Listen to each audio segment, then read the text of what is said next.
What's going on, everybody? Jake Peffer here. Welcome back to Jake's Cinema Room. I'm back with more movie reviews for you guys. Today, I'm going to be looking at one of the latest movies to hit Netflix, the latest partnership between Netflix and Kevin Hart. The movie is Lift, which came out just a couple weeks ago. And like I said, it's another partnership between them and Kevin Hart, who seems to have signed some type of deal, kind of like Adam Sandler, because this is, I don't know, like what, the fifth or sixth Netflix original movie he's made over the last few years. So he seems to have some kind of deal going on with them. In the movie Lift, him and a group of master thieves join together to try and steal $500 million worth of gold off of a passenger flight.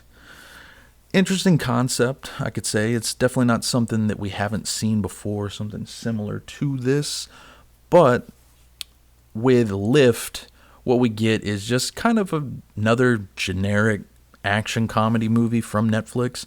That seems to be their forte over the last couple years, is coming out with these wannabe action movies or wannabe action comedies. And the problem with Lift is there's not really that much intriguing action, and there's almost basically no comedy in the movie. This is probably the most reserved I've ever seen Kevin Hart be in a movie. Like, he is playing this so straight to the point where he doesn't really crack jokes. He's just trying to be serious. And, you know, not to say that he gives a bad performance or anything like that. It's just kind of weird seeing him in a movie that, you know, tries to be a little comedic here and there, and he's just kind of playing it straight, you know. But I guess that's what they wanted out of him, and they definitely got it for sure. But like I said, the problem with not only this movie, but just a lot of the Netflix movies that have been similar over the last few years is they just kind of feel lazy. It just feels like there's not a whole lot put into these movies, whether it's the writing, the direction.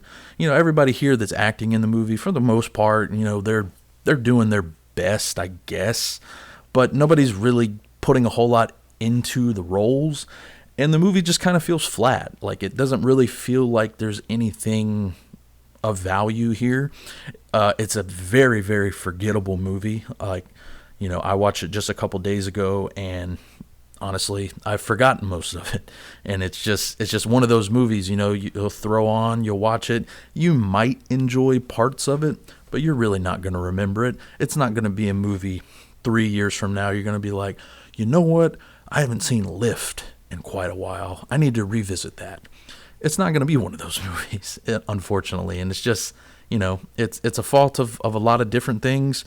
And like I said, I think a lot of it is just laziness.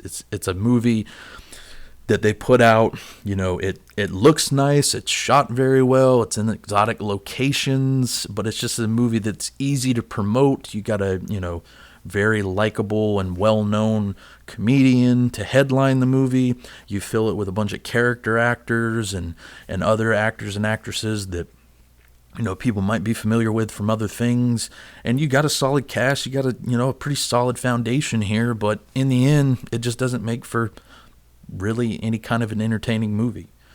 Like I said, with Kevin Hart, you know, he's doing what he can with the role, but it's not typical Kevin Hart. And maybe that's good, maybe that's bad. You know, it just kind of depends on where you fall on his comedy, and if you've ever wanted to see him kind of be a little bit more serious, but not like in a dramatic way.